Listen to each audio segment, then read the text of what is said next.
I did cut away the plastic and stuff before my dog dentist appointment, and then I threw some soil down.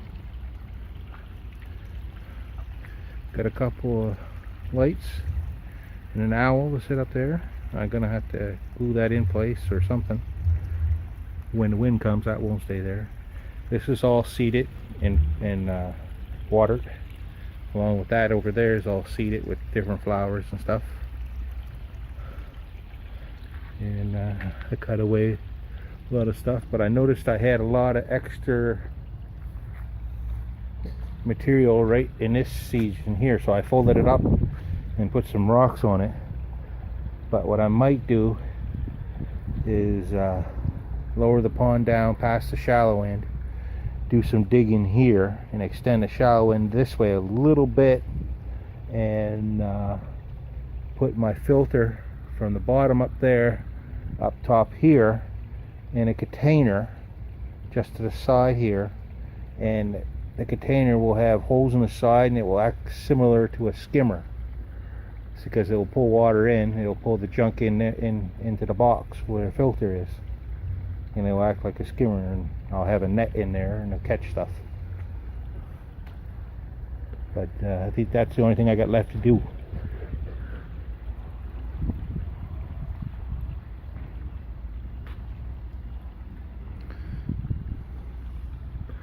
I don't know if the mosses are going to take. I went to in the woods and grabbed a few mosses. We'll find out.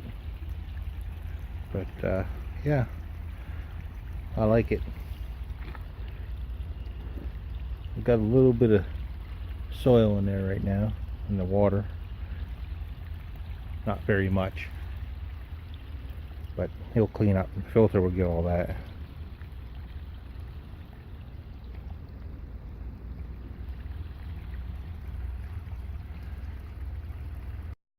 Well, it's the next day, and I see wet spots here and there. So what I think I'm going to do, I think this one here is that this here is pulling moisture up. But what I think I'm going to do is I'm going to go underneath here, underneath the tarp, and I'm going to shove some rocks underneath the tarp there, because I'm leaking a bit of moisture. It's not that bad, but and over there I'm going to do the same thing along that ridge while it's still wet. I'll shove rocks underneath to give it more of an up loop. It'll lift up when I shove rocks under there and make it more steeper, harder for the water to climb up.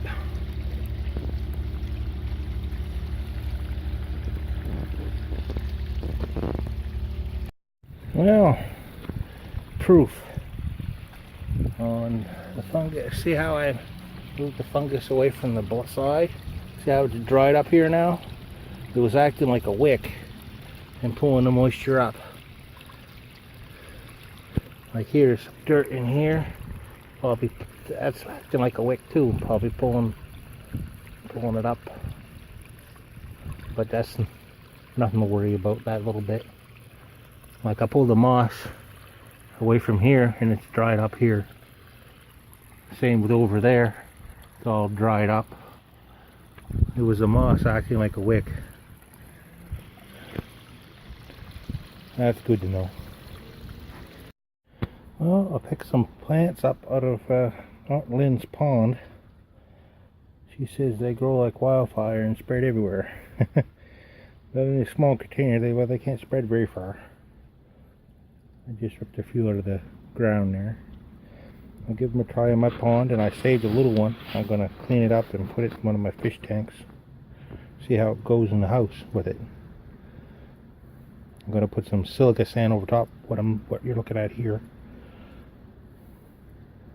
Well, got the silica sand on top to try to keep the water column a little clean.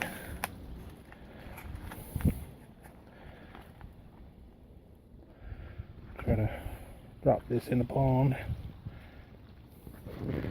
Anyway, I've got to have both hands for this. And those plants here. as you can see, there looks all right. I just put those in there a few seconds ago. Got them from my aunt.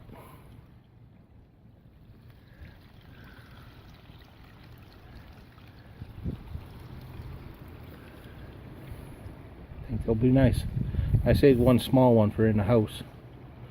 See how it grows inside a fish tank. Now, the idea of me putting in a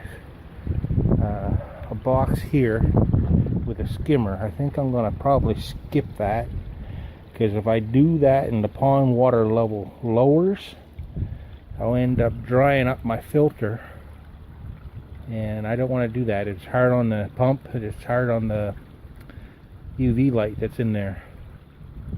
It's an all-in-one pump down there, good for like 2,000 gallons.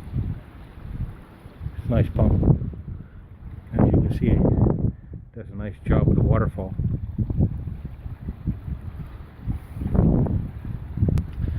And my next video on the pond is when these seeds start sprouting or something, start showing themselves. I'm gonna damp this down and call it a day and put this video up. And there we go, the little one that I decided to put it in my fish tank. Hopefully the tiger barbs don't tear it apart. What are you doing, tiger barb? Upside down. Hey! Stop being submissive to the other ones. You little buggers. I love tiger barbs. Cool behaviors.